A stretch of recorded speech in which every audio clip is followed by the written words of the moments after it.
Hey! So, I just want to say this. For the next recording or two, in the Derek of us, siblings and boardwalk, I will be recording them a bit tired. So I'm gonna apologize this now in siblings. So, meantime, let's get on with it. Because what are siblings for, if not to annoy you? You stretched your arms high as you step into the spot on your wooden floor. The last rays of sunshine landed. The remaining warmth of the day was still enough to tickle your skin. You felt pleasantly full from dinner, and the only other thing that was left on your plate was waiting for a knock. Derek closed your door as he came in behind you. You'd gone to spend the afternoon together, and you knew his mum would arrive to pick him up any minute. Thanks for having me over, Callie. Of course. But I hope you're not bummed that my mum's had made Elizabeth do the dishes after you offered to. Derek pressed his palms together, flipping each hand over and under in a loop. It could almost be viewed as a mocking or washing gesture, but he was probably being awkward. I just thought I'd be fair. I didn't help with the cooking. You're so sweet. Aww, thanks. Oh, Derek, Mr. Manners. But before you could settle in enough to even take a seat, a pounding set of thuds cracked the laid-back mood. Derek scrunched his limbs totally inward from the shock. You'd been keeping an ear out for that exact sound, but it was completely unnecessary. Your halfway across town wouldn't miss that blare. The racket was followed by the door Derek had so carefully closed moments ago, roughly swinging open. Obviously, the person on the other side wasn't Mrs. Suárez. It was your older sister. With a huff and an eye roll, she delivered a brief message as fast as she could spit out. Come on. Derek's mom is here, and our mom made me come get you about it.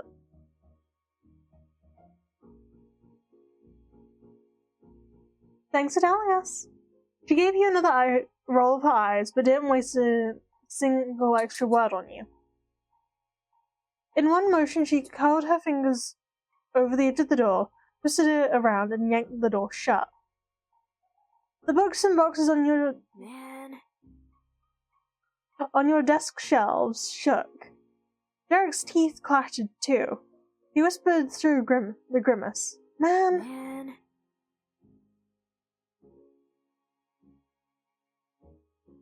Are your eardrums alright? He patted the side of his head to assess any potential damage. Yep, I think so. He gets extra gravity sometimes. Right now, for an example. Derek's shoulders slowly eased, almost afraid Elizabeth might slap the door open again and find out he was talking about her. Do you think it's about the dishes, or I don't know. You could only give a half-hearted answer. You struggled to understand why Elizabeth acted out the way she did a lot of the time. But your mom is waiting. You've got to go so you can get home. Right. Callie. Derek's mouth opened and closed without saying anything else. He lifted a hand to try gesturing, but dropped that without it going anywhere. It made you raise your eyebrow. Yeah? His bright green eyes squinted hard into narrow slits, but you could still see the way they darted around. His gaze was trained on the ground, scanning across the floorboards though everything that really mattered was probably inside his actual head. Well, I was wondering. He paused again. Derek's hands balled into tight fists. He let out a breath and finally asked a question. Are you busy tomorrow? He blinked. That was all? No. The simple answer still made Derek flinch. It might not be all. Really? Then He spread his fingers and arms out in not quite a shrug. Would you want to come over to my house for the day? The tone of voice and pose he took was casual in a scripted way. He definitely wanted you to feel like it was totally optional and no problem if you turned him down. You couldn't tell if that was the end or just another point in the process, but you were going along for the ride. I can do that. I'd have to ask my mom's. Derek leaned in closer, slowly opening his eyes wider. Some kind of suspense was growing. Alright. Freya, calm it. It was just my drink, making a squeaky sound. He dipped his head in tiny repetitive nods. The look on his face went distant again, the way it did when he was thinking deeply. Then, finally, he flung his hands up to complete the shrug, and spoke the question he'd been stalling on.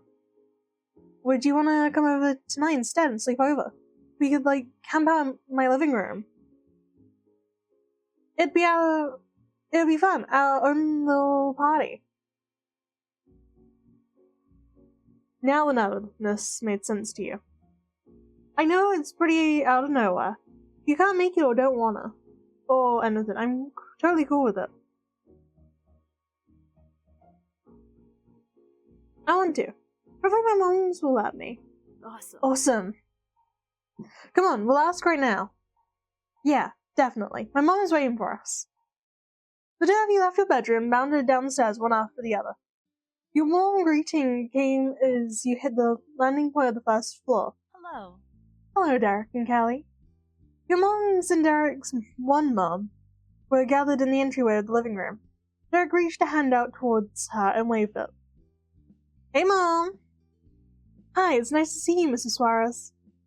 After smiling at him and at you, Derek's mom turned her head over her shoulder to speak to your parents. Thank you for taking care of him. I got a photo.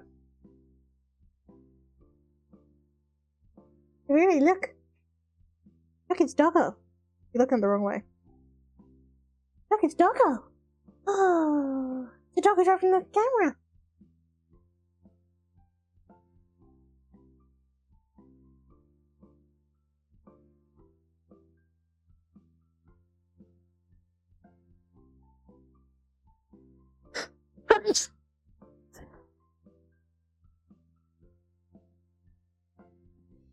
Thank you again for taking care of him. Mom. Derek uncharacteristically broke the polite decorum by interrupting his mom. It got her attention and she let him speak. I had something I wanted to ask you and Mrs. Wolf. Oh? What is it, sweetie? He had the attention and encouragement of all three mothers. On this stage, Derek didn't beat around the bush the way he did before. Please? I was wondering if Callie could come with us and spend the night at my house. Please? You knew your mums well enough to foresee potential concern reactions, and so Derek sped through his extra tons to make sure they heard that part before answering. Would set it up in the living room instead of my room, and my parents and my brothers would still be around. People can keep an eye on us. As expected, Mom and Ma weren't initially thrilled. They were shocked by the possibility. And while he was successful in avoiding the first obvious pitfall, your mom still had a completely different apprehension to fret about. I don't know. That's pretty last minute. You're about to walk out the door. We couldn't have Callie impose. Derek's mom stayed strangely silent after he popped the question. You fixed to stare at her son, crossed her arms against her chest, and shook her head at him. But the shake didn't mean no. It had another meaning. Another meaning that maybe only Suárez could get. Still, she smiled. Yes. We can find a place for Callie tonight. If there's no family conflict with that, and would like to come over, of course. Both of your mums turned their face right towards one another on instinct. They were astounded that Derek's mom didn't mind. Archie, Ray, setting each other up. Huh. It's popcorn between you two. Archie. Oh, goddammit. Mom scratched her head over it. Derek had made a huge request with no advanced warning, and Mrs. Suárez had 3 children to take care of already. It seemed unreasonable to her. For your ma, however, a light began to sparkle in her eyes, and when she noticed you looking, she held your gaze. Callie, do you want to go? I do. Ma wrapped both her arms around one of her wives. In that case? I see. I think that'll be alright. Just this time. Really? Your mom sputtered. She clearly hadn't gone to that page of the script. Your mom got an encouraging pat on top of her head for her troubles. She remained absolutely perplexed. Mouth open, wide eyes. Mom could only process enough to realize that she had become the odd mom out. She probably didn't know exactly why she was doing it. But Mom turned to look at you. Back it up, Callie. You wouldn't want to keep them waiting. You snapped your gaze to Derek. He'd done the same. The two of you shared a matching look of astoundment. It was almost identical to the gesture your mums had made. Thank you. When Mrs. Suárez first accepted Derek's proposition. Thank you. Thank you, Mrs. and Mrs. Wolf. Thank you. The deal was finalized with a crisp clap from Mrs. Suárez. Pamela is right. You should get what you'll need for the night. You're coming along for the ride. I'll help. Neither of you gave them time to change their minds. You ran back to your room and began to pack in a whirlwind. As you shoved clothes into a backpack, Derek hovered in the center of the room. He fidgeted with his energy that was going unused. Did you get me a spare toothbrush? There's extra for traveling in the hall closet. I'm on it. Gotcha. He was gone in a flash. You made sure to get the basics and something you personally couldn't go without. I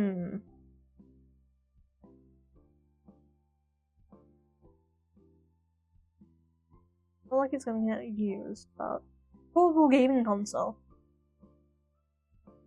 You made a note in your head to ask your moms to tell Code where you would be, since there wasn't time to explain it in person. Then you remembered a conversation you had with him that morning. He had plans the next day and wouldn't be around for a lot of it anyway. Derek's invite had come at a convenient time. Derek returned in a sprint, a toothbrush held over his head in triumph. With a grin, he threw it into the overnight bag. That was enough to get you by for a short trip. You zipped it up, tucked it around your shoulder, and went out the door. You checked off the final requirements to leave. For the second time in a matter of minutes, you rushed down your stairs in a flurry of steps, with Derek close enough that you almost stumbled into him. At the bottom, you came to stand in front of the mom group.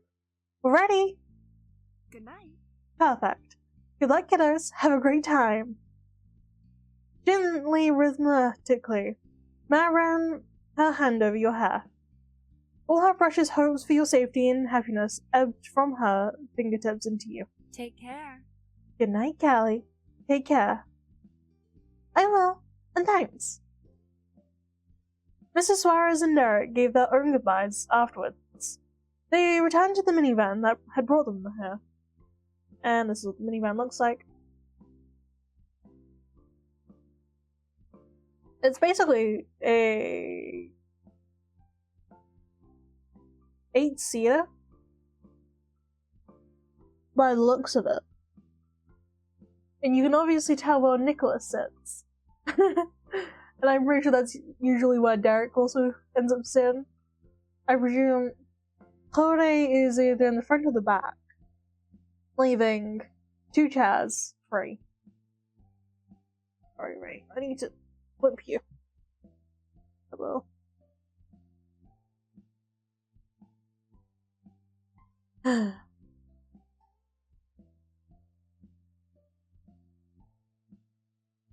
And then, almost unbelievably, you slid into the vehicle with them to go on the impromptu sleepover.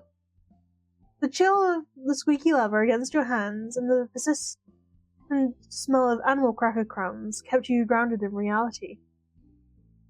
Derek bounced in against the seat back like a kid on a roller coaster and clicked his belt into place for the rides back to his condo. You strapped in too.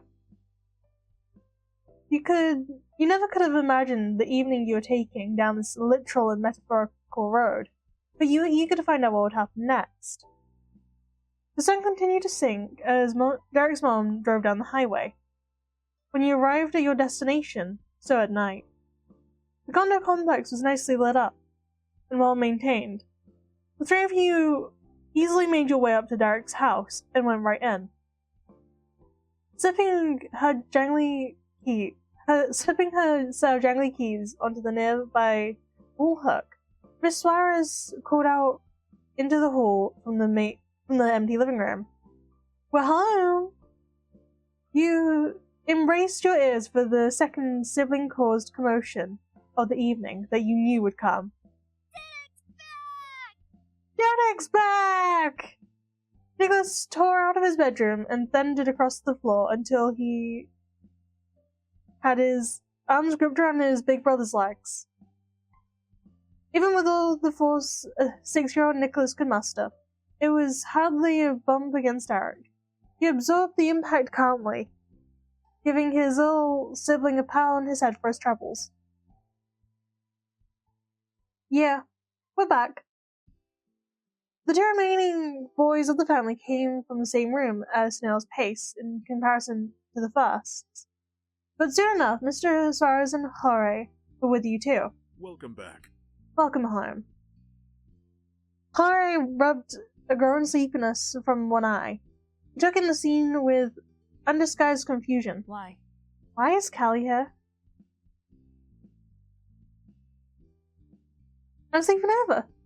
What? Mom? She answered matter-of-factly. Callie is staying over with us tonight. Jorge clamped his mouth shut. He might have had something to say about the spur-of-the-moment plans, but was too obedient enough to not argue with his mother.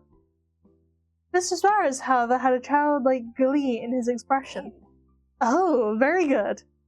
Derek got into his dad's excitement, with a reply a little too soon. He had completely normal words to say, but it put on fast forward. Yeah, it's great. Thanks, Dad. Anyway, we're gonna set up camp.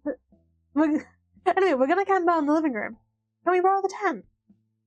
Derek's hands were balled into fists and held up near his collarbone, overzealously, kind of protectively. His father looked down at him with a familiar, serene expression. He knew exactly where you'd seen it before when Mr. Suárez placed his hand on top of Derek's head. He took care of Derek the same way Derek cared for Nicholas. Of course. And the gesture worked the same exact charm on Derek. His shoulders relaxed, his expressions softened shyly. The pounding nerves that had been building faded. Camping? Nicholas shouted without warning. The entire exchange held no interest for the youngest one until that moment. That's right, Nico. Derek reached down and carefully placed his hands on Nicholas's shoulder to nudge him off. Nicholas went willingly, giddily repeating the same word, this time in amazed confirmation rather than as a question. Camping! With a thumbs up, Derek stood tall. The plan was in motion. Callie, you can put your bag down and sit if you want to. I'll go grab some other stuff.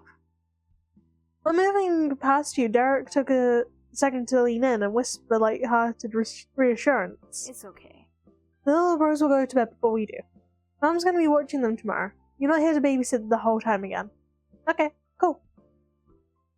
The whole group broke off into 3 sets. Derek ran to his room with Nicholas right on his heels, while Mr. and Mrs. Suárez left the space to the kids retiring to their own bedroom. You and Harry stayed where you were. Harry shuffled over to the kitchen counter to sit on a bar stool. He wasn't helping, but he wasn't getting in the way.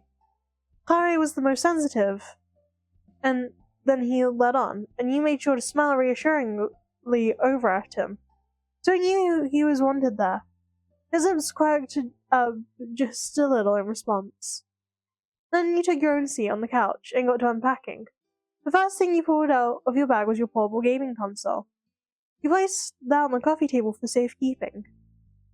You kept busy sorting through it all until Derek returned with the goods.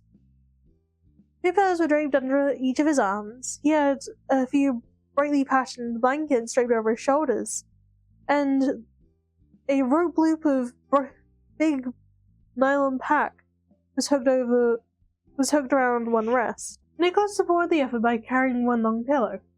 He clutched it tight to his chest as best as he could. Considering the pillow was about as long as his whole torso. Derek piled up the supplies on the opposite side of the couch from where you were.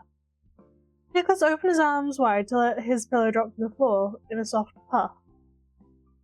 It made Derek chuckle proudly. Okay. I'm gonna put together the tent. Nicholas, Harry, do you want to help? I'll help. Together the tent. I'll help. I'm gonna put together the tent. Nicholas bounced around Derek in absolute eagerness. In the distance, Harry pushed away from the counter. Yeah. Yeah. His expression was flat and wide-eyed, but there was a hopeful rise in his voice as he got up from the bar stool. I'm helping too. Let's do it. The declaration made you, Derek, Nicholas, and Suárez get to work, making heads and tails of the tent. Derek yanked open the cinched-in top of the pack while he walked to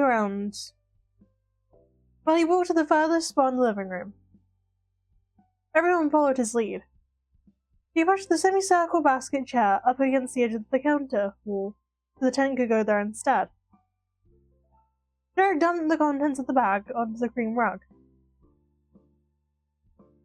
and grabbed the instructions that fell out with the rest of the material. He scanned over the steps briefly.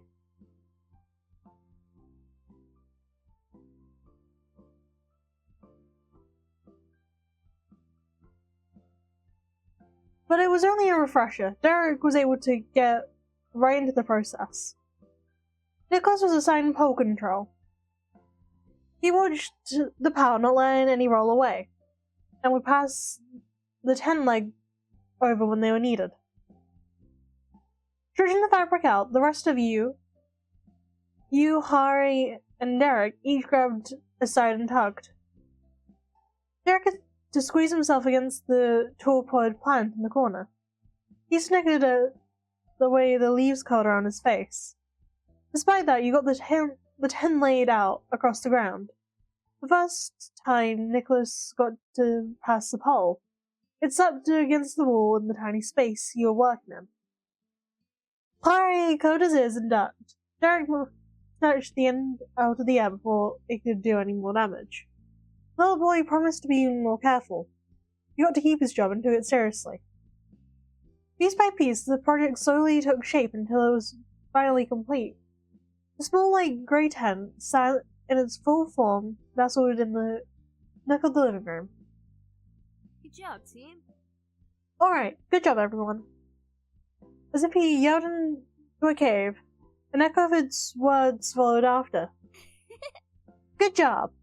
Nicholas threw his hands in the air with joy. Harry simply smiled, satisfied.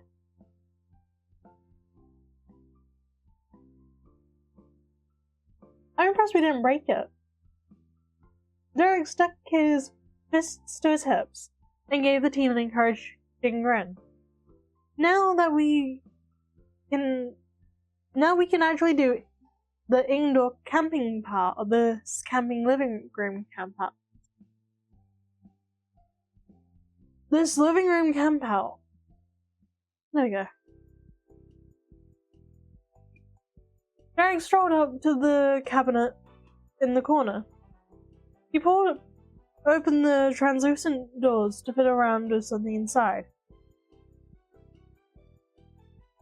A poppy tune bled out. He turned on the CD player.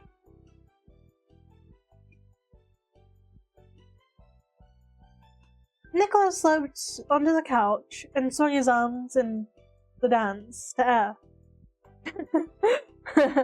Swung his arms in the air to dance. Harry swayed his shoulders to bubblegum notes. The big brother wasn't done yet. He made a beeline for the kitchen cupboard next. This was a mood salad Derek retrieved. This time, the mood salad Derek retrieved was a pillow-sized bag of puffy marshmallows. Catch! There was only a warning before he sent the marshmallow sailing across the room in a perfect arc. Harry managed to snatch it from the air without a problem.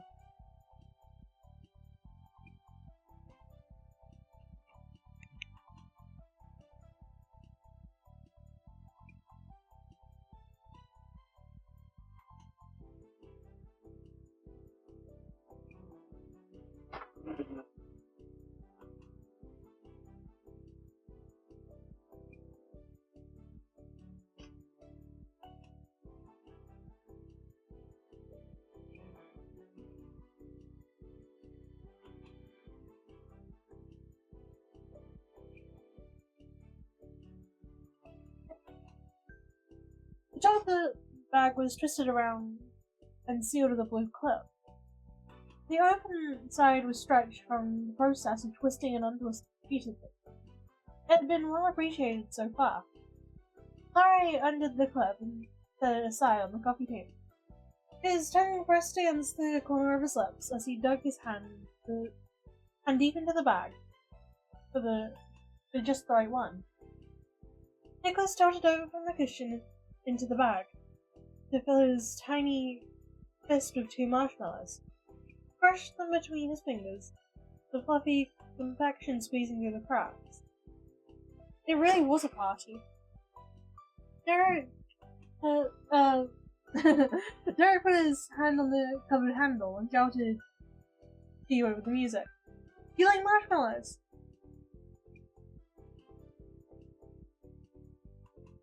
They're not bad. I'd like one. You grabbed one for nibbling. It wasn't something you wanted to eat most days, but this night was the right time for marshmallow.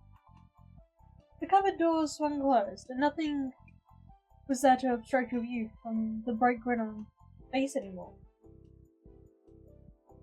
You finally joined the rest at base camp, which was the couch at the moment. Harry, get me one of those too. Without even another warning, Harry simply flicked the marshmallow at his brother. And same as before, Derek grabbed it mid-air. He put one piece off the top edge, chewing thoughtfully. Okay. There's no TV while camping, so having a sleepover movie would be sense. To swallow a marshmallow the snap of his fingers, Derek empathetically declared a grand idea. We'll play An ad-lib game. I'll make up the story. The 3 of you can fill in some blanks to make it complete. Harry rolled his shoulder passively. He had finished his first treat, and was poking around for another perfect selection. Okay. Nicholas smiled, a big white smile. But it wasn't just pearly teeth. His entire mouth was full of marshmallow muff. He took that reaction as a yes. The little ones were on board. I'm up for that. Right, let me think. We need a noun. A thing you can drive or ride on. A shape, a color, a food, and a drink. Nicholas gulped painfully, forcing down way too much marshmallow juice at once. But he wouldn't let anyone beat him to the punch. A truck! A truck! Nicholas's eyes were wide. He was practically vibrating from the sugar high mix with the added chance to add a truck to the story. Derek grabbed the back of rubbed his back, placing his place. That's right, Clara?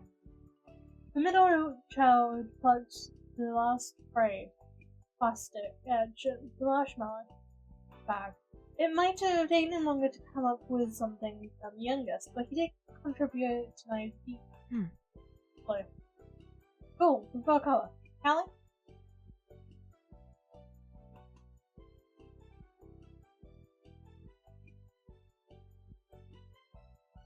For the food, it's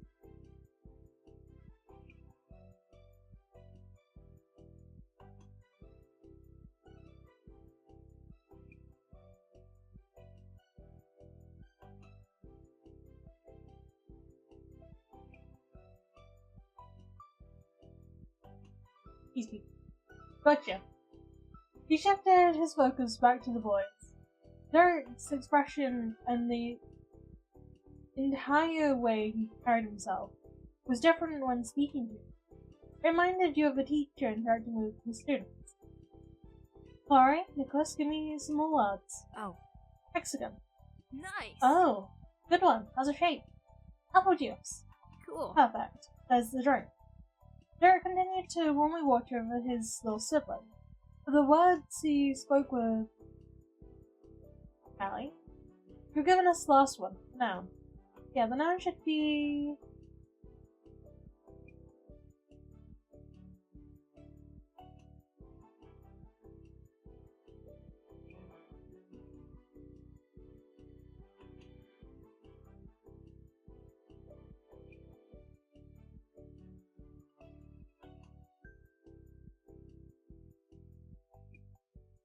but his expression somehow softened even more. Awesome.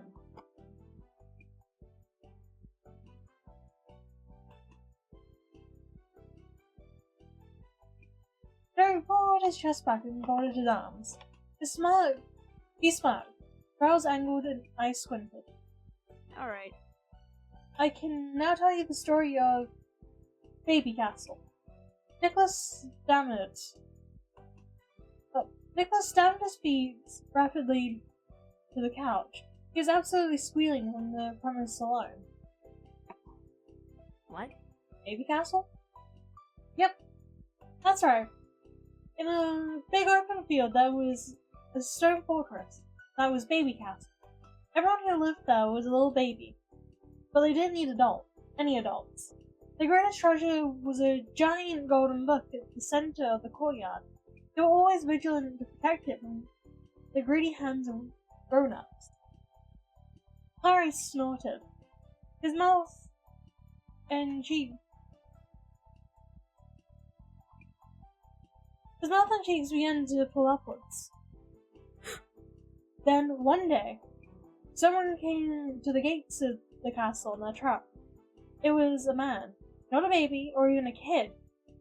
He had a hexagon-shaped head.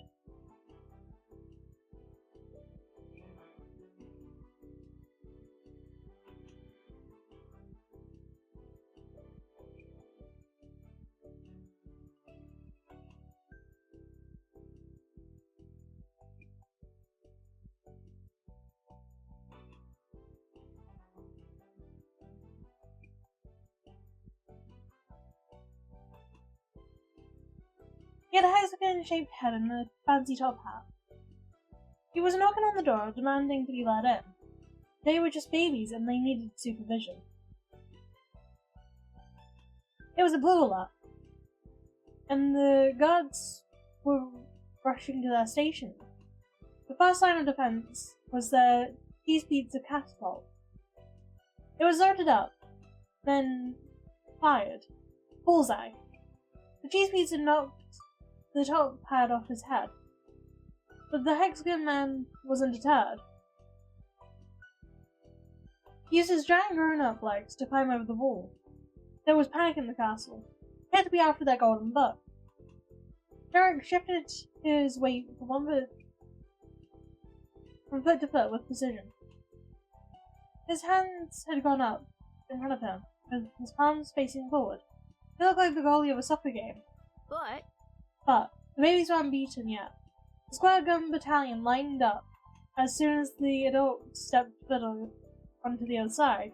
He was pelted with apple juice. He stumbled back, and the gatekeepers opened the door while he was blinded. He got pushed right out and back onto his truck. The guards gave one more shove, and the man with his truck, without his hat, slid down the hill and far away. The castle was saved. The babies in the book were still free. Hooray! The end. The marching band of cheers filled the air. Nicholas and Harry were thrilled by the yarn Derek had spun for them.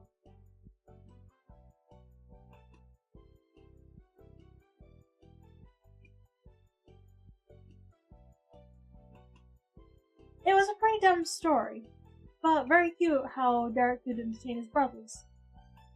The fear of the little kid's eyes showed that he clearly knew what he was doing, even if he couldn't enjoy that. The living room campsite blowout kept rolling from there.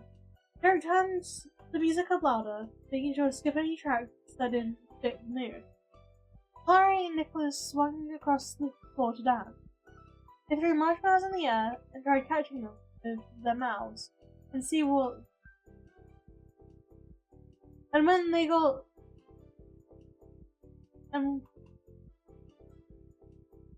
They threw marshmallows in the air and tried catching them with their mouths. When that got old, they tried to see who could fit the most in their mouth at one time. Derek grooved to the beat and tapped his toes around as he collected treats they missed. Picked up the pillows they knocked to the floor, had backs when their stuffed faces made in half. But he wasn't only Mr. Responsible. Derek took his own shot at the mouthful competition and blew his little brothers out of the water. You're a new challenger in the marshmallow. And you beat Derek even. Oh, you beat Derek. You beat even Derek. Nobody could defeat your chubby cheeks. As the night continued, Derek moved on from party hotspot to chill out inside the tent. He was on his side, propped up by his elbow. It took a few minutes for Nicholas to notice his brother's disappearance from his line of sight. From his sideline. He knew the moment happened. He had been bounding from cushion to cushion on the couch. He came to a firm stop, sticking his feet deep in place. Helpless pout flickered Nicholas's face before it almost instantly curved into a sly grin. Nicholas knew where he could find his favorite person. He looked over the arm on the couch and landed at the entrance of his tent. From there, he sprang forward and shot straight into Derek, shoving him over onto his back with a boot. Derek didn't get up. He flipped his arms out and laid motionless. 3, 2, 1. Derek was down for the count, and Nicholas was the winner. Claiming his victory, Nicholas curled up on Derek's flattened chest. He tuckered himself out.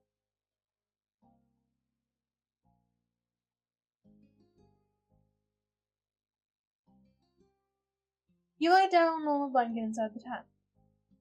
Harry wandered over to sit down cross-legged.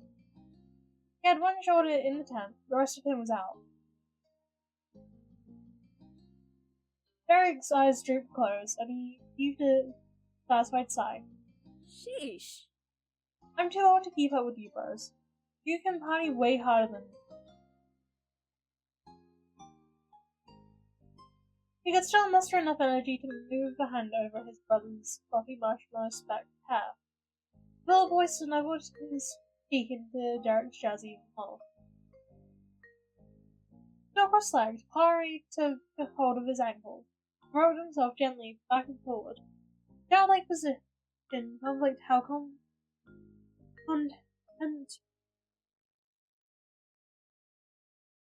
contemplative his next words were. I wonder what things will be like when we really are older. I wonder what things will be like when we really are older. The brother with the most shut days behind him smiled softly. while his eyes remain shut. That's easy. 10 years from now, I'm gonna be a famous athlete. Nicholas will obviously be the cheer captain at all my games. Derek earned a squealing giggle from Nicholas. He even kicked the leg out like a puppy who got a stomach scratch. Alright, you will be my career manager. Suárez stopped his movement, sitting a little taller. A smile pulled at the edge of his mouth. Obviously. Kelly will be there too. Now pipe your own intro.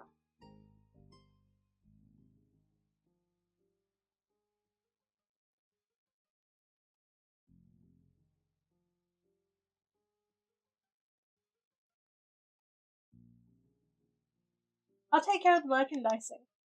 Isn't it good along with your contribution to the master plan? Exactly. Then his voice drifted off quietly. And the four of us would all be neighbors. Your heart skipped a beat. He wanted to live next to you. He wanted you to be part of his future. Derek, Clary, and Nicholas. You glanced at each of their faces and felt glad you got to be there. You went to different schools, lived in different towns, and had different families, but sometimes you were able to share your world with each. And maybe someday Derek's story would come true, and you would be even closer. But that time wasn't now. Not too soon, Suárez's parents reappeared to take their youngest children off to bed in their own room.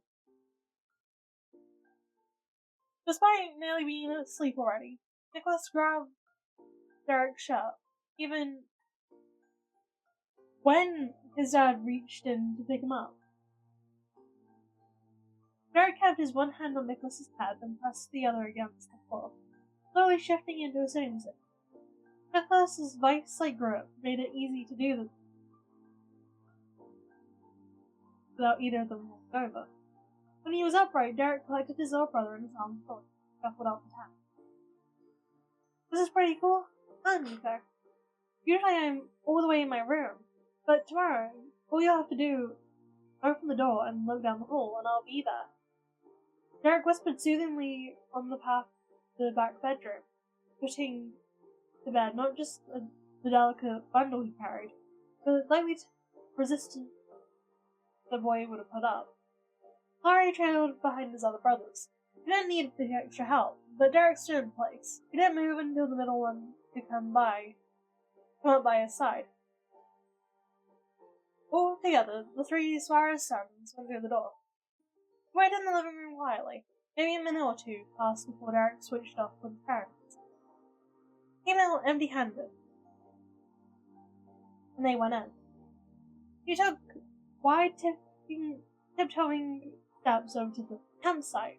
Sleepiness from before was wiped away by a second wind of excitement. Derek made it back to the tent and put a hand to his mouth, watching the hall like a hawk for any sign of his family. It's all good. We've got to change into our pajamas, but we don't have to sleep for real. You got up to your feet, his eagerness rubbing off on you.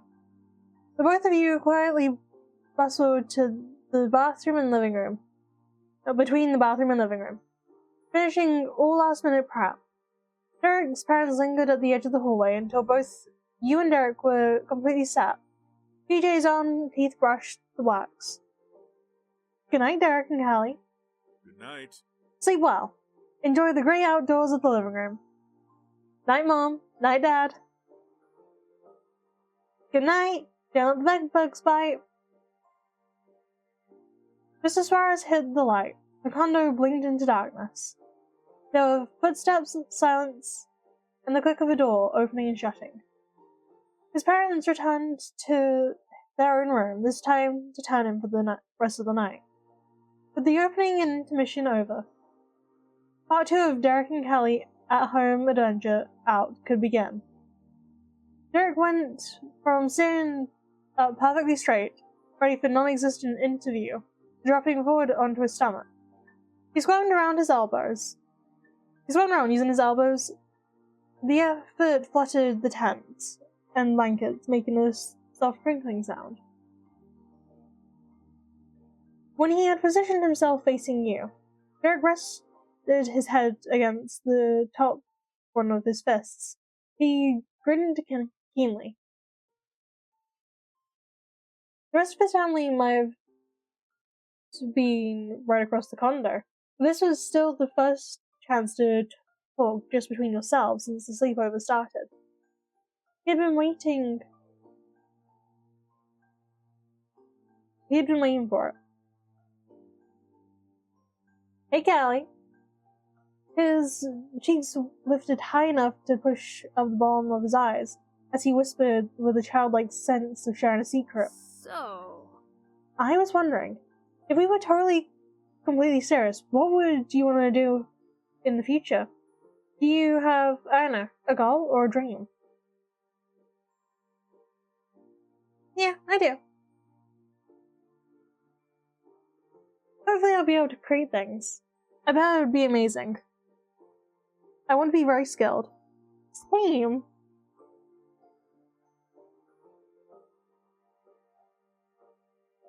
I like to help people. It's so nice. I want to learn a lot. Knowledge is power. I want to make a lot of money. I can get that. As an adult, I want to travel. Awesome. I really want to actually feel like I'm a responsible adult. Oh, that's a good one. It would be amazing to fall in love. Yeah. That sort of thing. Cool. Thanks for telling me. Derek contemplatively rolled over onto his back. The arm that had held his chin up was now tucked under his head for support there instead. His eyes never broke away from yours, despite flipping upside down. He could move as freely as he wanted, and was taking advantage.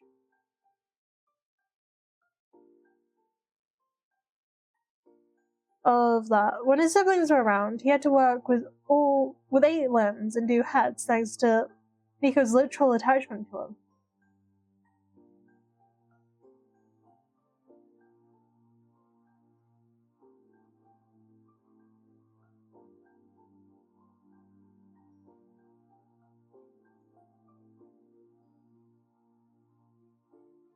And that got your train of thought fully on track of the siblings. You opened your mouth and said,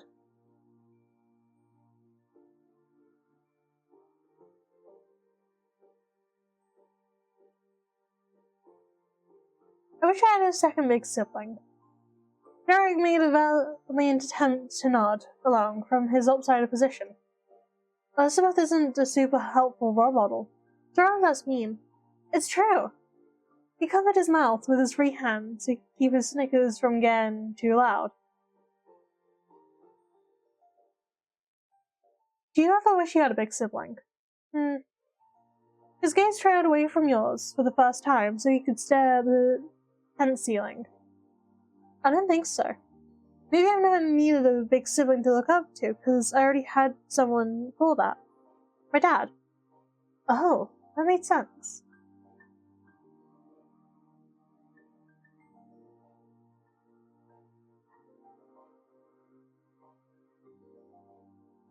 The air in the near-complete darkness had felt warm and comfortable, but the atmosphere began to change. It was too subtle to say exactly why, but it was enough for you to notice.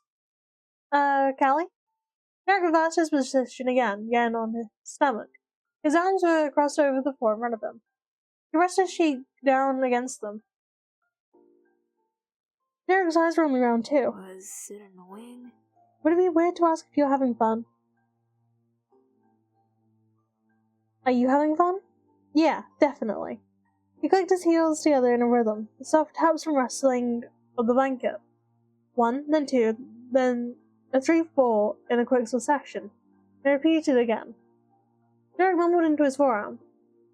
I was just really hoping this would be a nice time. The pensive look on his face, the tension in his tone, and your heart pounding harder. Everything felt very serious. Forget it. It's nothing. Squeezing pain in your chest eased, though somehow it was more of a disappointment than a relief. But Derek sprang onto his palms, bringing his head up to your level, beaming directly at you. Have you watched anything cool recently? Clary and I have been showing Nicholas a lot of great stuff he couldn't see before, because he was too little when they came out.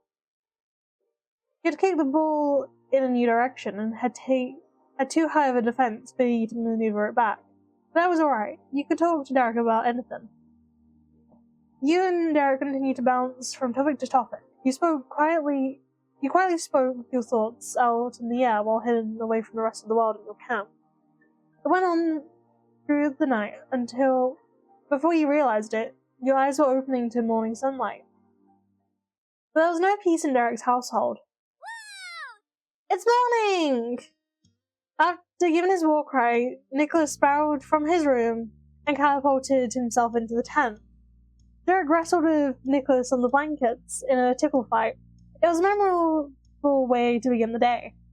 For breakfast, there were cupboards full of different cereals and instant oatmeal packets to choose from, plus fruits and berries and nuts to top it with if you wanted.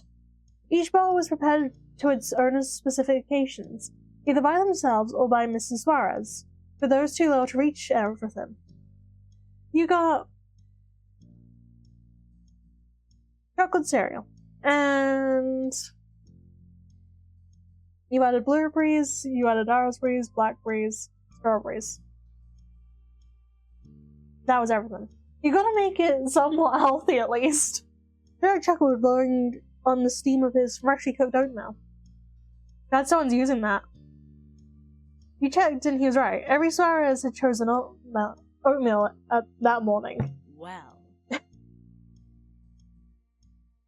Stirring her own hot bowl of oats, Mrs. Suárez joined the conversation. Well. Dad eats it and Derek... I'm gonna keep my phone on. Derek's mom leaned over the edge of the marble counter so she could whisper to you. So does Nico as a snack when Derek isn't home. Oh. You glanced down the hallway, expecting Derek's dad to come join the family soon, but Mrs. Suárez let you know how Mr. Suárez was very sneakily went past you a couple of hours ago when you were sleeping.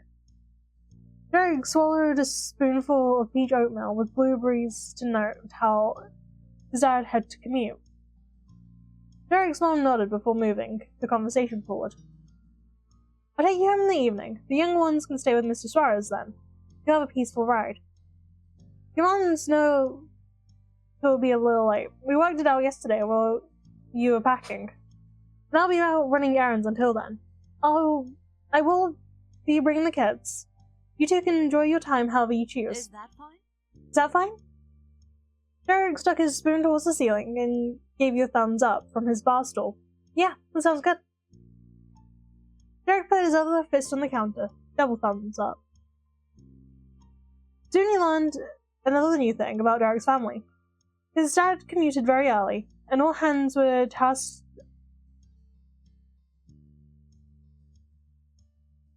with cleaning up, whether there were guests or not.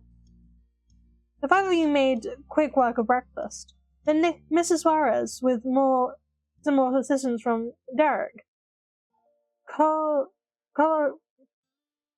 correlated Clary and Nicholas into the minivan to act as helpers during her daily tasks. Clary could properly fulfill that role, while Nicholas was more of an honorary helper who still needed more support than he gave. The title was still exciting enough for him to release Derek for 1 minute so he could be strapped into his car seat for the drive.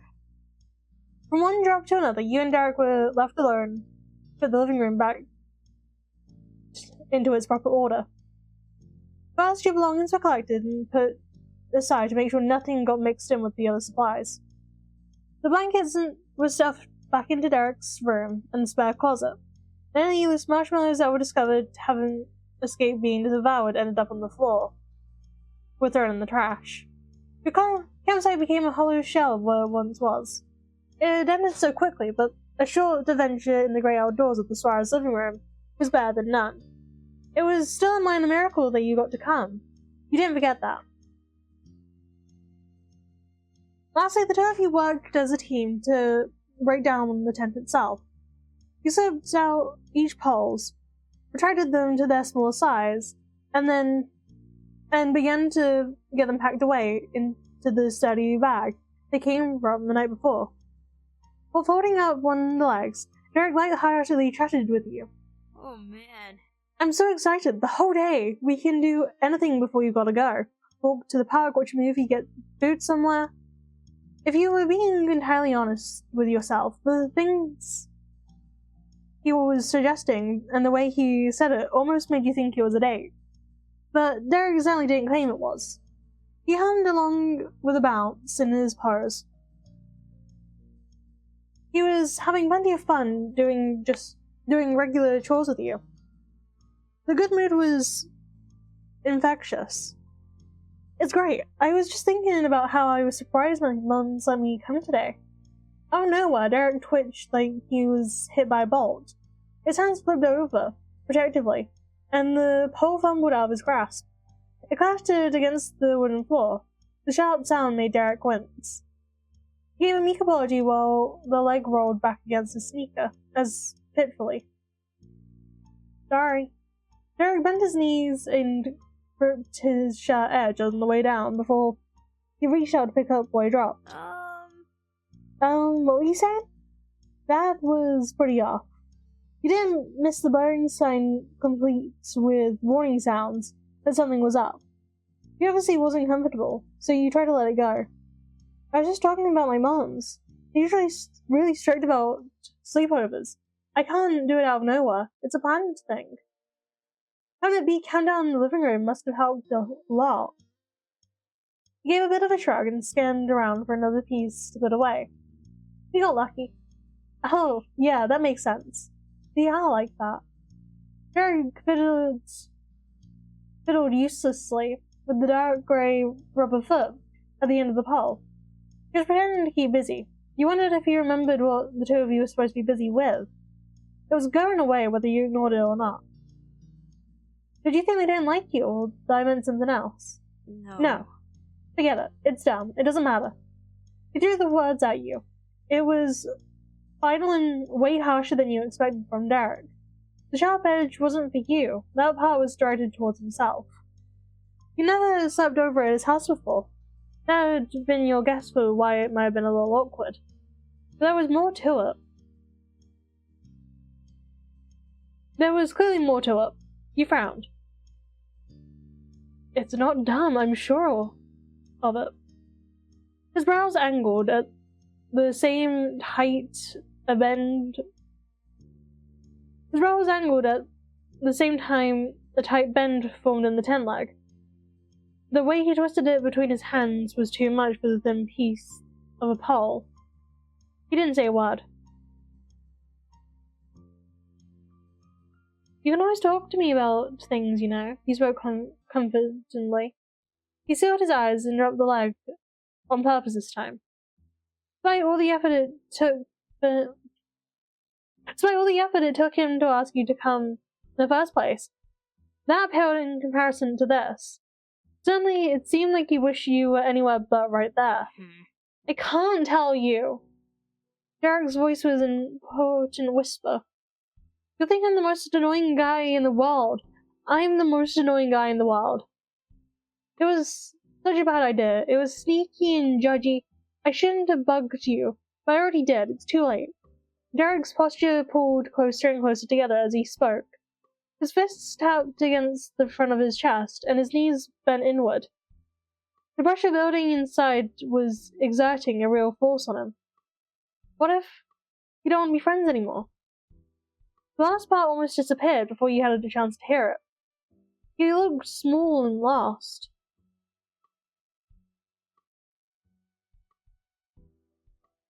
I'll always be your friend. The tension kept compounding, causing cracks where more words could slip through. Well, I had a reason why I invited you when I did. Why it needed to be now. Yes. Even though his eyes creaked open, Derek wasn't looking at you. But finally he sucked in a breath and took the plunge. Allie, today is Father's Day. Your jaw dropped. You knew what day it was, but couldn't have guessed that was Derek's motivation.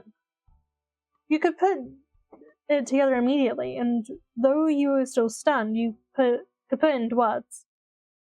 You thought I was going to be sad because it's Father's Day. I don't have a dad? Derek lowered his head and pressed his shoulders up to his ears, trying to hide from the sound of it.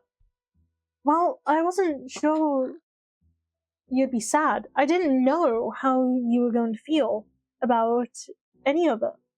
That's what was chewing at me. Derek poured out words one after another, trying to explain himself and the conflicting feelings he had bottled up the entire time. The floodgates had been opened. Derek poured out words one after the other, trying to explain himself and the conflicting feelings that he'd bottled up the entire time. The floodgates had been opened. It's not like I was around last year when this happened. I couldn't help but wondered if it was a normal thing, or a good time or a low point, or whatever. I don't live in Sunset Bud. I can't walk over like it's nothing to check.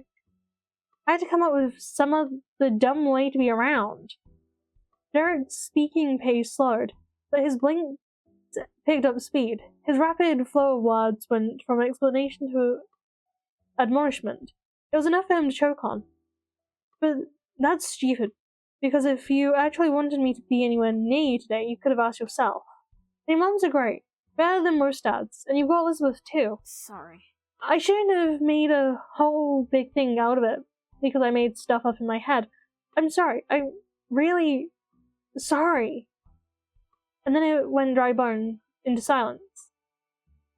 Derek dropped his arms to his side in defeat. He'd only look at you out of the corner of his eyes.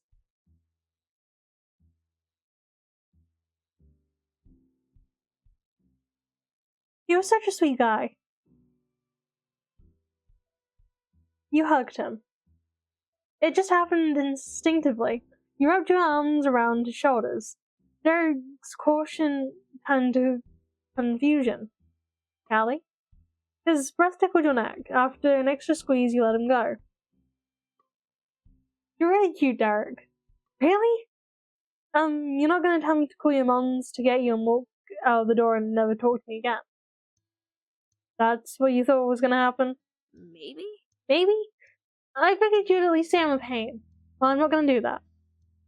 Derek crumpled over, gripping his hands against his legs and releasing a massive sigh, like you'd finished a marathon. Wow. Okay, I'm sorry still. I should have just asked you instead of creepily making you come to my house so I could watch and see if I could maybe figure it out without having a normal conversation. Yep, that's also a good option. Taking the emotional exhaustion from carrying that stress on his back had really taken its toll. Derek crouched completely and flopped onto the floor. You eased down sit next to him. He tucked his legs up against his chest and tapped on top of his knees shyly. He was the last kid waiting to be picked for a team on the playground, and you were the captain who could include him. Would you like to talk about? What would you want to talk now? I think that would be good. A ghost of a smile appeared on Derek's face. It didn't compare to the ear-to-ear grin you were used to, but it was enough to make a feel of a little more normal, a little more right.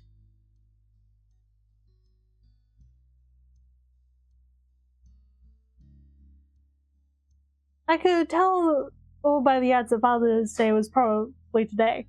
I didn't care though. We don't celebrate Father's Day. It's never been a thing in my family. Derek nodded quietly in understanding. It's nice that you cared, though I know someone who really worries about me, and it's pretty special. Derek's face shifted to the side, but it's not enough for you to miss the redness tinting his cheeks. Thanks, Callie.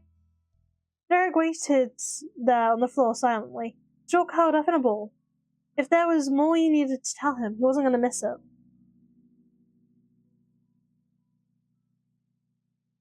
Honestly, I feel a little bit like I do have a dad because of Mr. Holden. Your dad wasn't your family.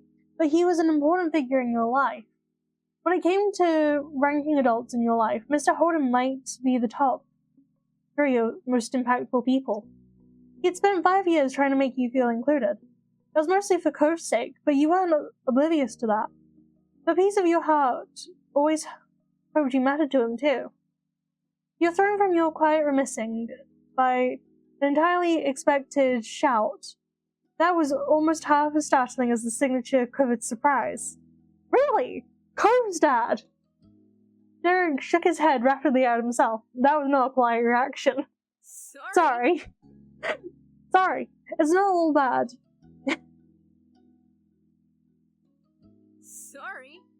Sorry, it's not bad at all.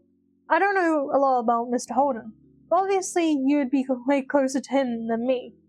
Yeah, he's always been there since I was 8. Even though he doesn't set rules or try to parent me at all like my mom's, he doesn't really do a lot of that for his kid either. He's still a dad anyway. That's cool. Does he know? Derek hugged his legs and pressed his chin against the top of his knees. He had a heart-meltingly hopeful smile on his face. Oh hey, you could do something nice for him when you get back to the neighborhood. I think Mr. Holden would appreciate that a lot. Maybe.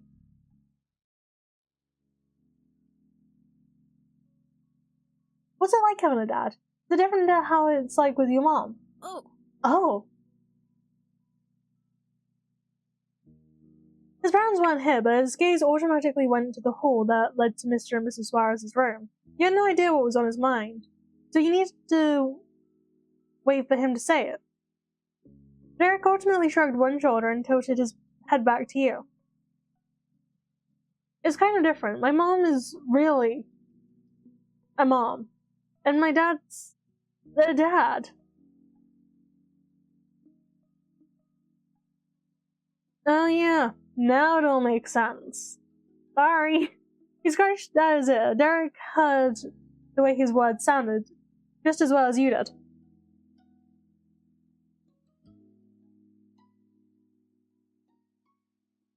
I think what I mean is, like, Mom is nice because she loves me, and I love her, and it's great we can just be together. And it's like I don't have to grow up as fast. It's okay the way it is. It's not exactly how it's with Dad, because I want to be like my dad, and I'm not. I want to get mature and responsible and do more. I don't feel like I'm good enough when I've got to compare myself to him. Derek blinked. He'd caught himself losing track of the topic. It was going where it wasn't supposed to be, and Derek put a stop to it. But it's not bad. It isn't like he's trying to make me feel that way. He pushed a couple inches off the ground, using his heel, and tipped backwards a bit, then fell into place again. Derek looked like a tiny rocking horse. A slight grin cracked open between his lips as he swayed. And I bet a lot of kids don't have that kind of thing about their dad. They want to be like their mom, or both of their moms. Huh, that's interesting. It's so cool. It's cool that you think so. I don't know if it made sense. I want to be like me. Then that's perfect. Derek's words then slowly slurred and stumbled. He squinted his eyes as if looking at you was blinding. It was the way he spoke, when he forced himself to confess something he wasn't planning on admitting. Also, well, Callie, since we're talking about Mom and Dad, I want to tell you, they do kind of know why I wanted you to come over. I didn't tell them exactly, but yesterday they somehow figured out I was worrying. Before I could do something to stop it, they put it all together. I don't know how parents do that. They wanted to help you if you needed it. But they didn't have any idea that I was just being nosy, and you didn't give me any real reason to worry. I understand. It's hard to pretend something is nothing when it's not. And it was really important to you. It was, for sure. Thanks.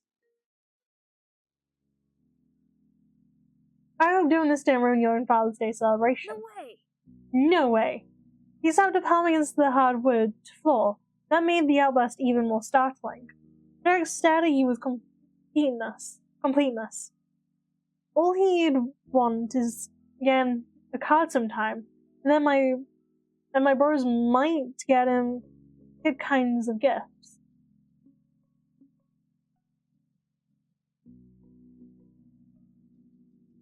A flower from the park or a Lego guy or something. You being here too is for sure not gonna ruin it. Don't worry about that. Dad only wants to party all day on birthdays, but you could still come to those. That's good. Nothing would have made you feel worse than having Derek throw away his and his family's celebration to try and give you one.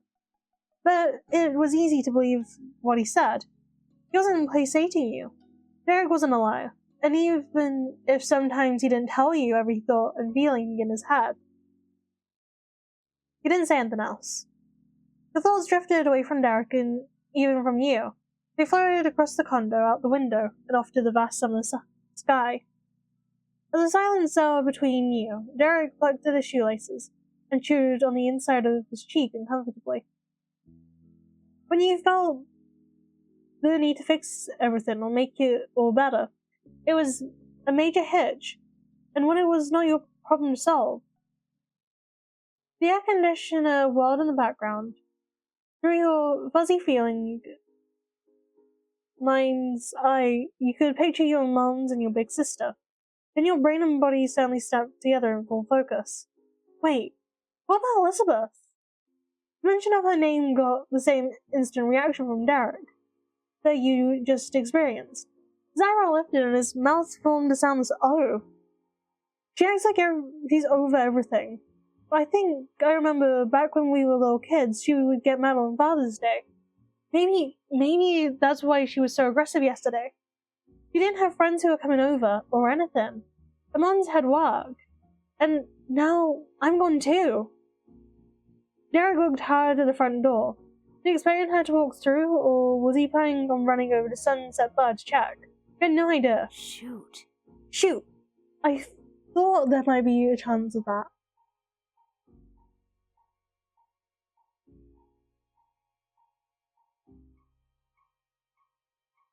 Oh, whoops. Shoot. You shrugged it off. It was her problem. Even if there was a problem. Hey, we could call her. I'll do it if you'd feel weird about it. You'd actually do that? Definitely. Here, I'll go to the phone. Alright. Derek unfurled himself, got off the floor, and tried into the hallway with purpose. Mounted right where the living room narrowed into the hallway, set against the front wall, was an off-white telephone. The phone at your house was wireless. Derek had an elasticated looped line that kept the receiver from going more than a couple feet away from its base. Visions of Nicholas launching a cordless phone in the air, purely for his own entertainment, made their way across your mind. The option Suárez went with was the most practical for their family. Your sibling, however, would throw a fit if she couldn't chat with her gal pals in private. Elizabeth. You wondered what she was thinking about right now.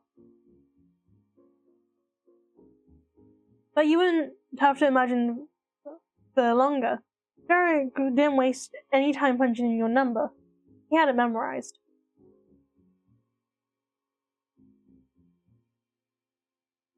There have been many times in the past Derek used that very device to call your house so the two of you could chat about your lives and make plans and whatever else.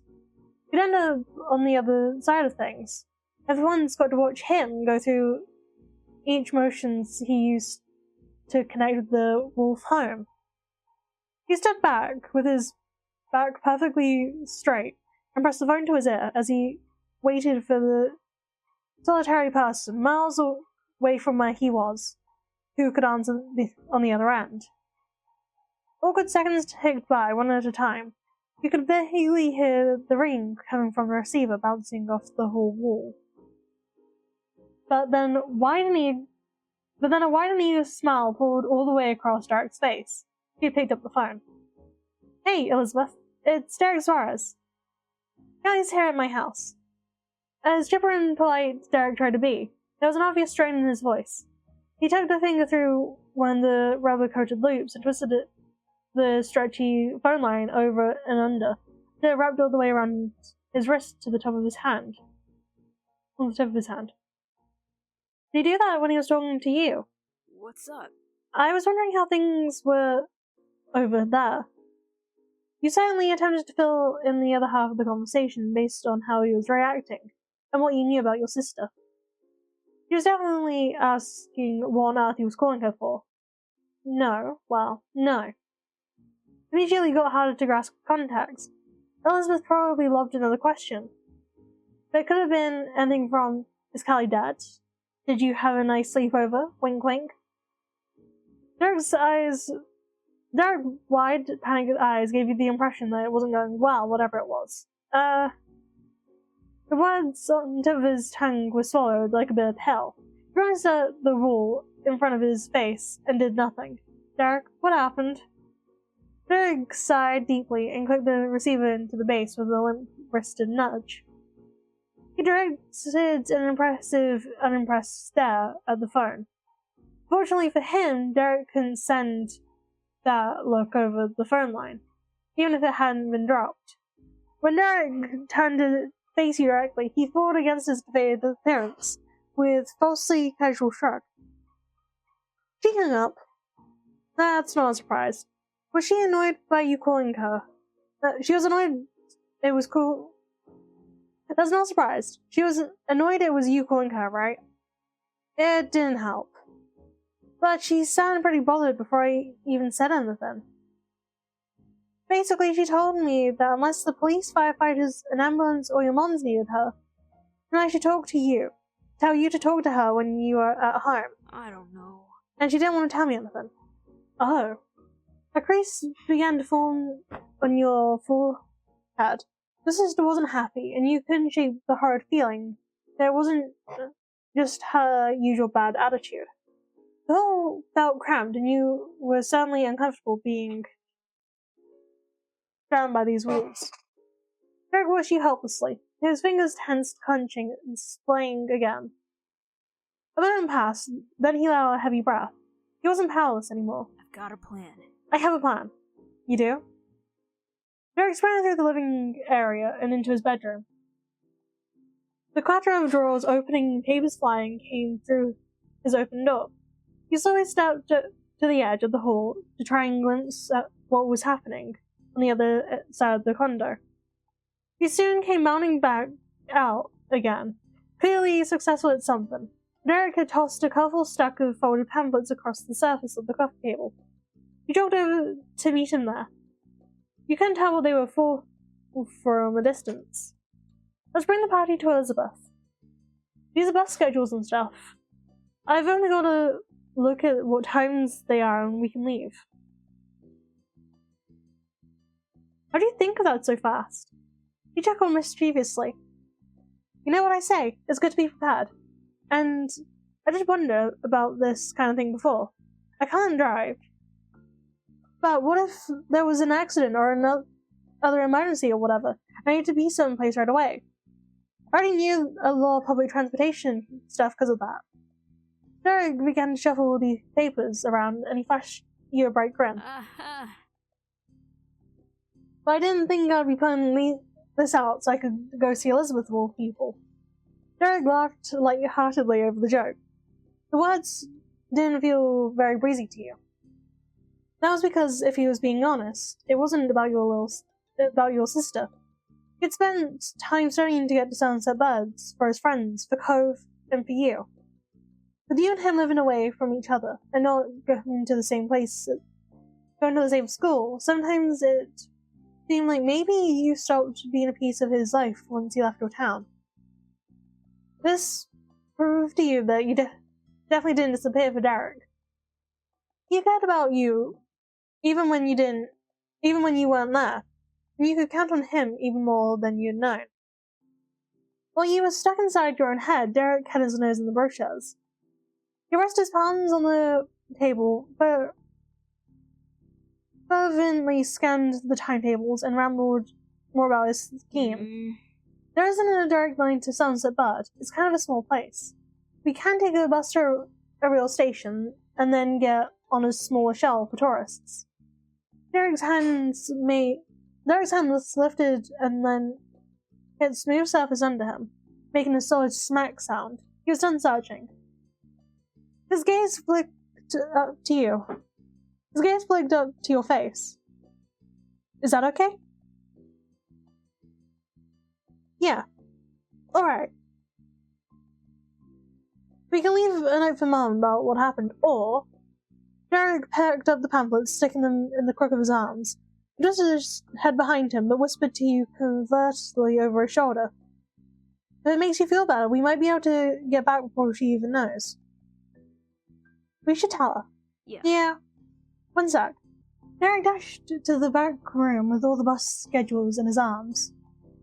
He shoved them into something, then ran out to rejoin you. At the front of the condo, with the bag swung over his shoulder. Next, he went into the kitchen to grab a notepad and pen from the counter.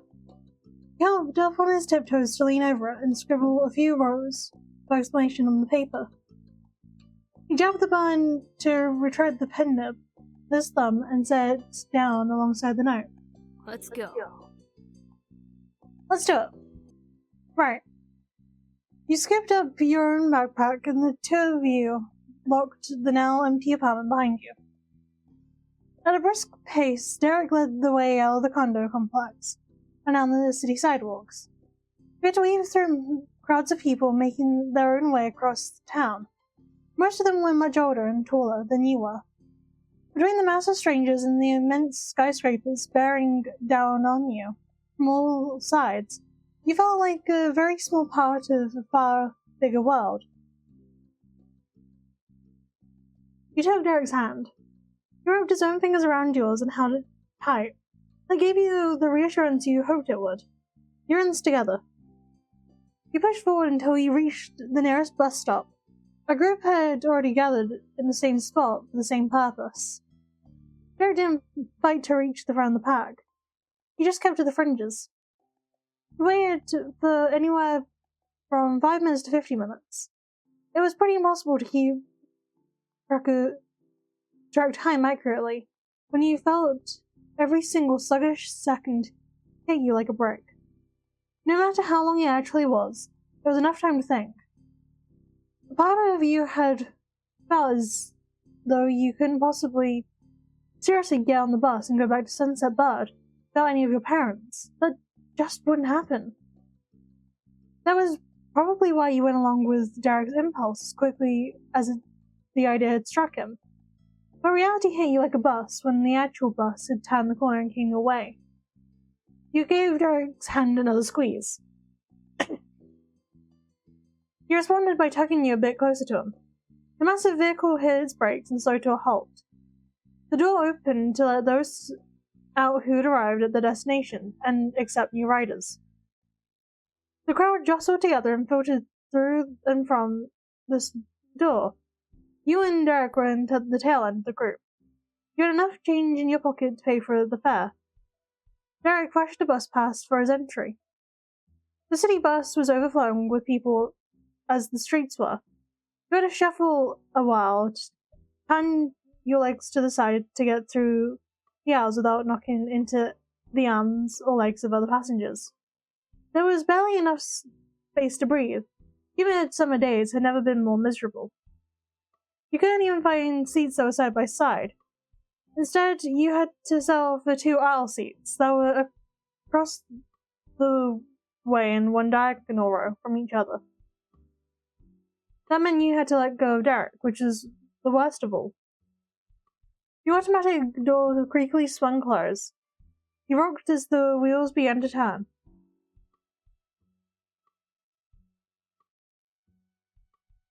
Despite what was going on, it was exciting to be there. You twisted around in your seat trying to look out the window. It was a brand new experience for you. Derek didn't attempt to start a conversation. Not that he really could in the hectic space with the distance between you. He had become completely focused on watching for your stop. He had a destination. He needed to get you to, and he was going to do it no matter what. More stops passed by until Derek leaned his chest over the open space, to send a quick message. His tone was breathy like a whisper, but way too loud to really be whispering. This is it. He shifted upright immediately and tugged on the bell, marking this as a stop for the driver. Soon the bus came to a cautious halt along the edge of the curb. Once at a full stop, the doors popped open, and you repeated the awkward shimmy through the aisle so you could exit. When your feet landed on the cracked ground, you exhaled in satisfaction. You had made it. This is really good. On Derek's first step into the station, he pulled one of the brochures out of his pocket and flipped it open. He must have kept that single pamphlet with the necessary details when packing the rest of the collection away. Derek was prepared as always. He held it up to his face, mapping out the station and using the guide like a treasure hunter. He wandered around the wide, open floor plan, searching up and down for the section where the shelves would load passengers. You were the first to spot one vehicle heading towards a tiny tourist town. It made you stop in place. Derek, yeah? At the sound of his name, he lifted his face above the station map and saw what you saw. Oh! The shell was barely 1/4 the size of the bus. It was a glorified van. You only recognized it for what it was thanks to the unusual pale orange paint job, and also the word shuttle painted in blue across the doors. He tucked the bus schedule pamphlet in his back pocket and gave you a thumbs up. Derek bought tickets at a nearby customer service counter. There was no humouring the possibility of you buying your own ticket or paying for both. That wasn't held down today. Then you were ready for another ride. You poked your head inside the cabin. Only a handful of other travellers were nestled between the 4 rows of seats. From the cushioned seats to the smell, the shell was immensely more agreeable than the bus. You were even able to get spots side by side this time. Derek, though, wasn't in any more of a mood to talk. The physical atmosphere might have improved, but the discomfort he felt on the inside was still eating at him. You could only sit in silence. With a gnawing tension, you did make it. The shell inevitably came to a stop in Sunset Bird's parking lot. The car was switched off, and the driver gave permission for the guests to leave.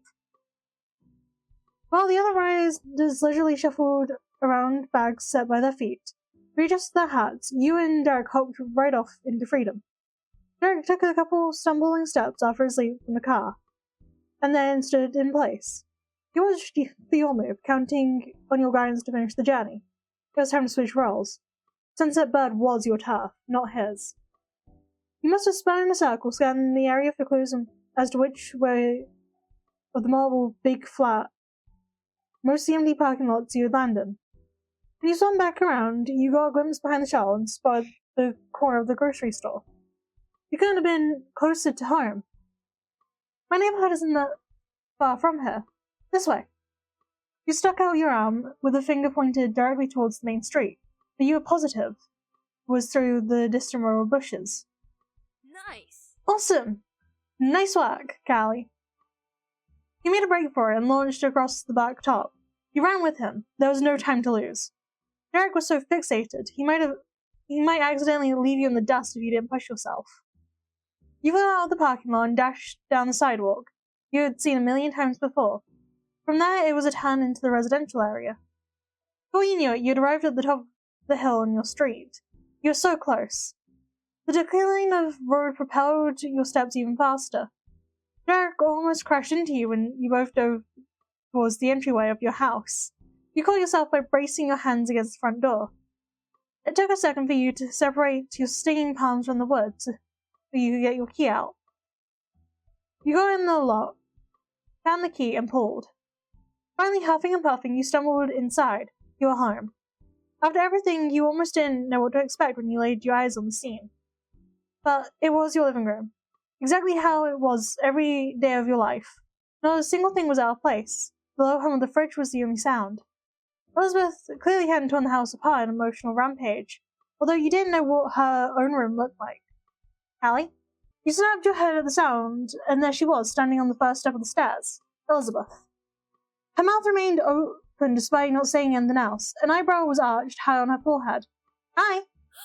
Hi? Wait, is that what you were calling? Tell me you're coming back way early. Well, you explained everything directly. There was no point being around the bush. Not after how much you went through to do what you did. Me and Derek wanted to see if you were okay because you were alone here on Father's Day. She let out a single derisive bark of laughter, and more was threatening to spill out. It wasn't the worst reaction you could have gotten, all things considered. How'd that even come up? The tip of Derek's foot scuffed at the wooden floor. Mark kept sparkling clean. He meekly confessed his part in the debacle. Well, I wanted Kelly to spend the night at my place so I could make sure they weren't silent or something. That's what I was hoping for anyway. But it wasn't a great plan. He couldn't help sneaking a shy glance at you. The mocking humor that colored her face was wiped away in an absolutely deadpanned way. He said 2 words. Oh. That's adorable. That was enough to end the conversation. Derek had no comeback, and your sister simply stared blankly. Come on, how are you really doing, Elizabeth? A seriously uncomfortable 3-way staring contest commenced. You kept your focus locked on your sister. She did the same to you. Derek flip-flopped between Elizabeth and you. Then Elizabeth caved. She pinched the bridge of her nose and groaned dramatically. Fine, you kids win. Today was annoying. Not only because I care. Not because I care that I only get to have 2 moms and can't celebrate Daddy Day. It's because every year everyone else is busy and I'm stuck doing nothing. And so no, I wasn't in a sunshine and rainbows kind of mood. It didn't help that you ended up getting off that boat either. And then he called me. She whipped an accusatory finger right at Derek's chest. rude. This guy was able to throw you a party out of nowhere and decided while doing that to give me a ring while I was stuck in a house like a loser. Rude! That's why I hung up. Past Margaret tongued, more earnest than before. I didn't think you were going to race across the city to come keep me company.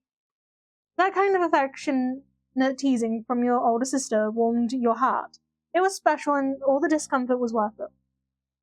You could already tell today would be something to laugh about for years to come. Derek remained serious.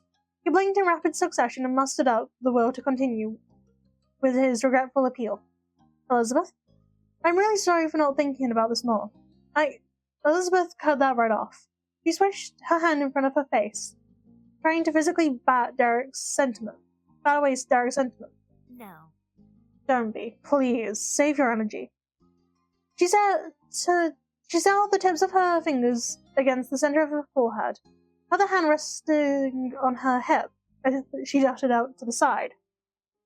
Not your job to babysit me. You're not my big brother, and I'm not the one you like. Elizabeth was sassy as ever, and Derek's overly self-reflective maturity seemed childish when cast in that light. A dark red blush grew across Derek's cheeks, but he smiled.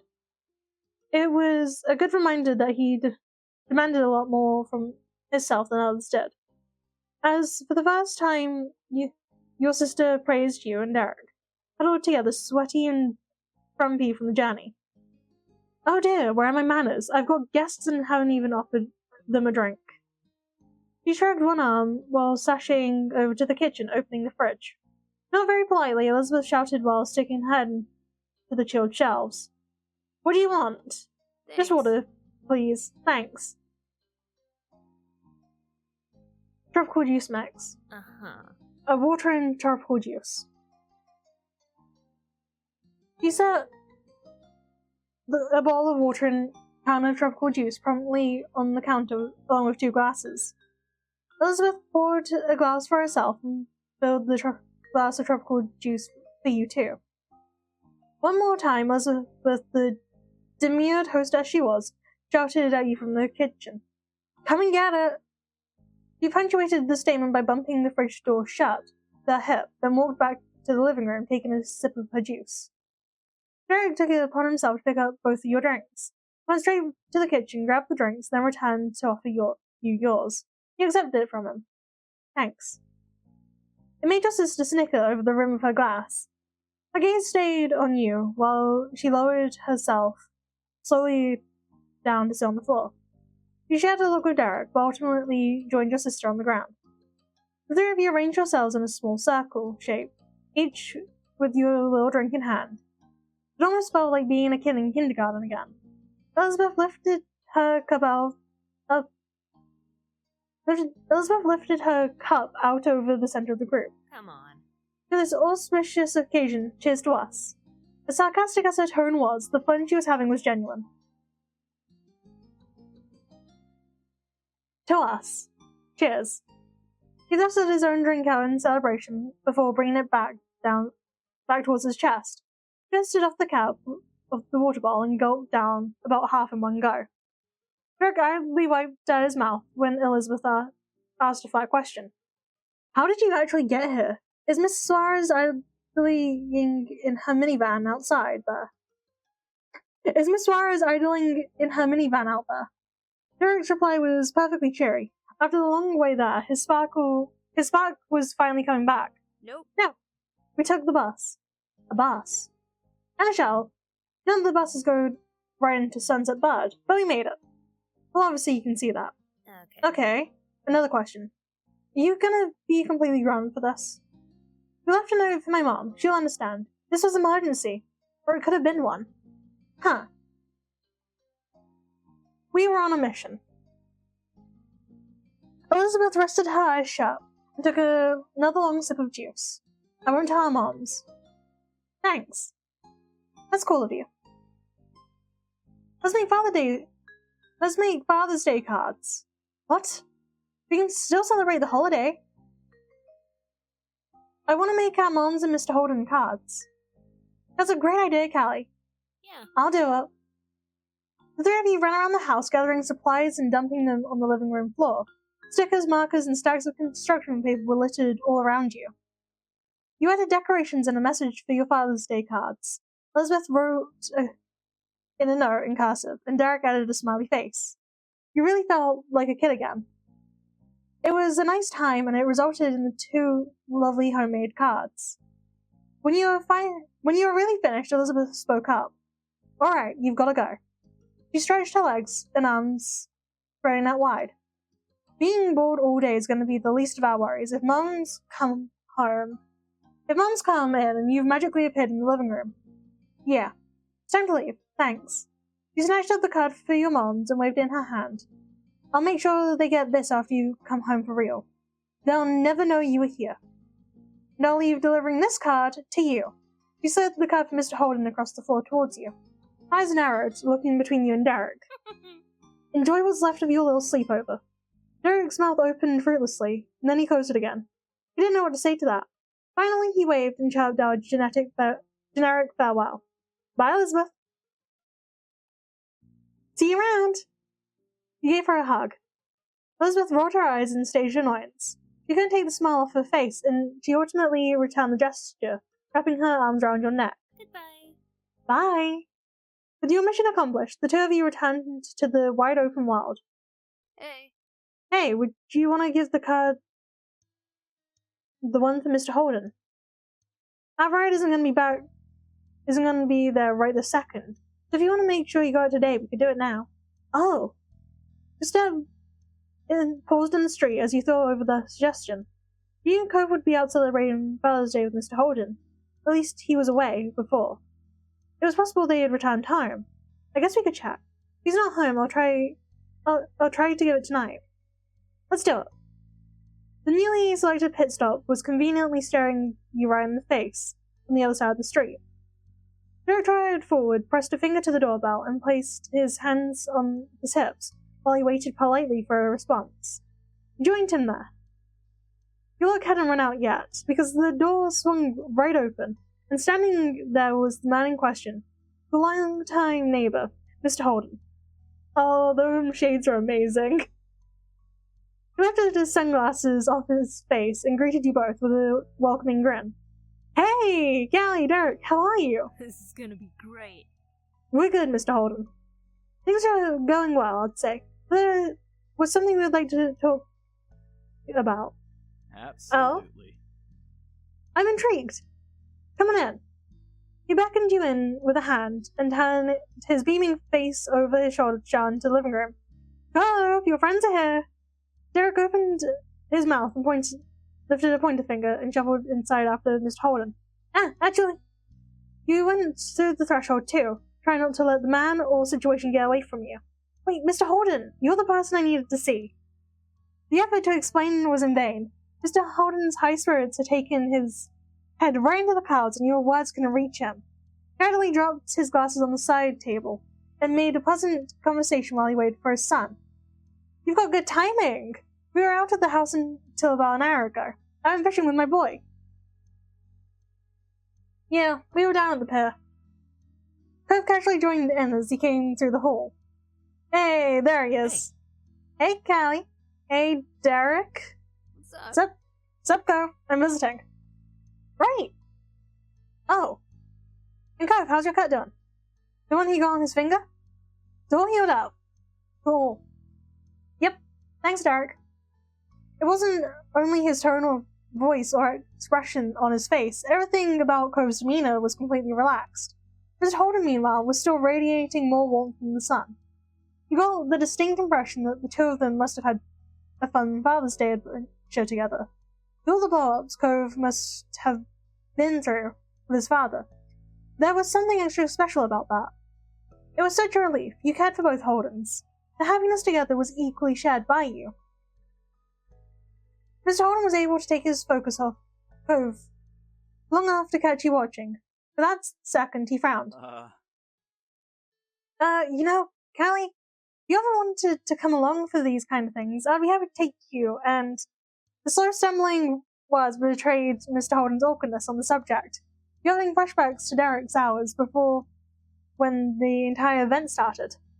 Not even adults were confident talking to you about the holiday, or at least this particular grown-up wasn't. There was someone with more surety in the room. Dad, stop. You can't make other people's kids celebrate you for Father's Day. Callie already has a family, a really nice one. You're gonna make them uncomfortable. Cove's arms were folded high against his chest. His reprimanding stare made him seem like the parent in the pair. You're right, Sport. I don't want to put you on the spot, Callie. I'm sorry. Incredible. Somehow the topic had swung around to where you needed it to be, and you didn't have to do anything. It was pretty classic for Mr. Holden to get it right, when he hadn't even realized it. Derek silently signaled you from the sidelines, a wave with one hand and a thumbs up with the other, and a nod too. Everything he could say without words, that things were going where a go. Carefully you reached into your pants pocket. Happy Father's Day! This is for you! You played your card boldly, stretching your arms out and presenting it right in Mr. Holden's face. Mr. Holden clutched the center of his shirt and bumbled into the side table. This bump made his sunglasses cling to the floor. The reveal literally knocked his glasses off. He exclaimed in amazement. Wow! Mr. Holden accepted your gift, using both hands to pick it up. He needed to actually grasp the card for it to sink in that it was really for him. Nice work. That's cool. Bev hummed complacently and still looking like the adult in the equation. Though instead of a parent, he was taking the role of a teacher praising a student during show and tell. Yeah, it is. Is that alright, Cove? You had seen Mr. Holden's reaction, but his son's opinion on the gesture would hold just as much importance. He merely shrugged, and that flowed into him, stretching his arms over his head. I didn't think anyone else would want to congratulate my dad today. Cove's arms came down so a hand could scratch behind his ear. I mean, you've seen what he's like. But if you do want to do that, you should. It's nice of you. He could use more people who want to do things for him. It's okay. And sorry if I made you feel left out. We can definitely share Dad. In unison, you and Cove shifted your gazes away from each other and towards Mr. Holden. His head was bent over while he massaged the back of his neck. His long strands of mute gold hair fell over his face. That was Cove's dad, and in a small way, your dad too.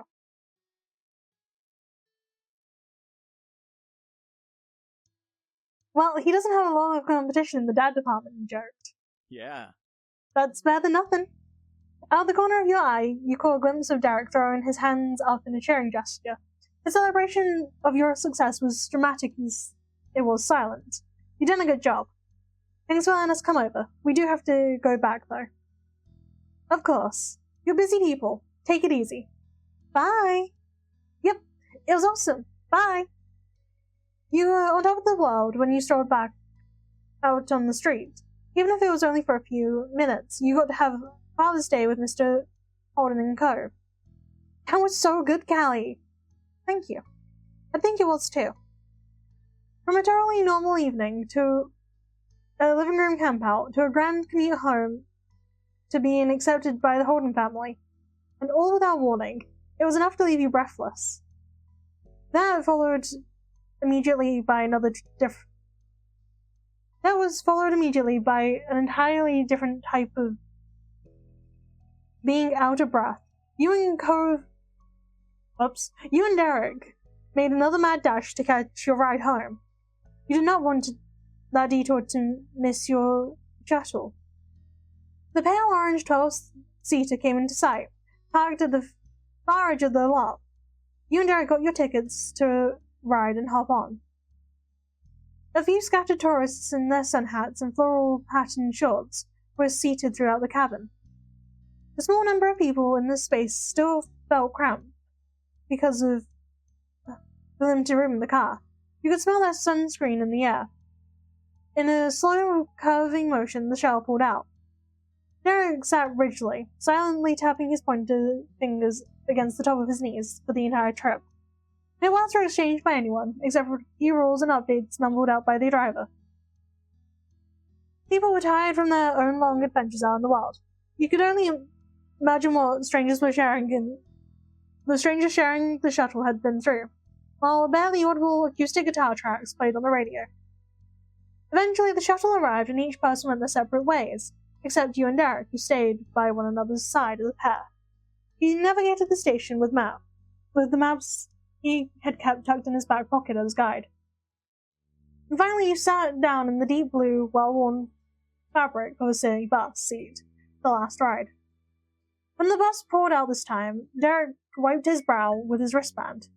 You made it back to Derek City. No mortifying calls would have to be made from an overpriced bus stop paying phone to beg one of your parents to come get you.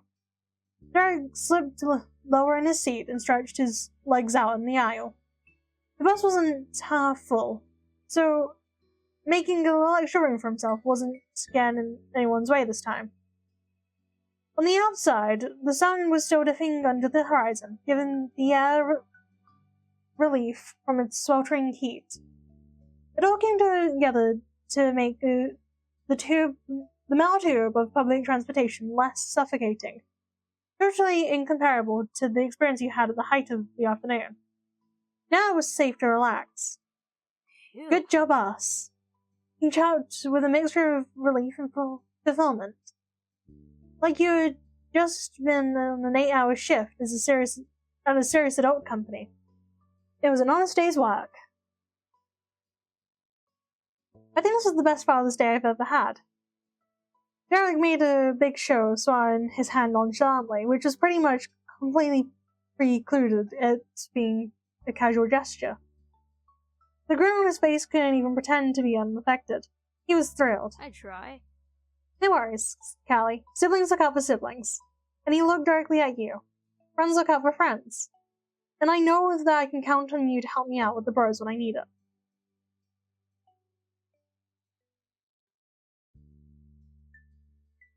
We're a good team. Yeah. Oh yeah, we're still Team Wolf. You rested your head against Derek. Gently, you shifted over to let the side of your face nestle against your seat neighbor.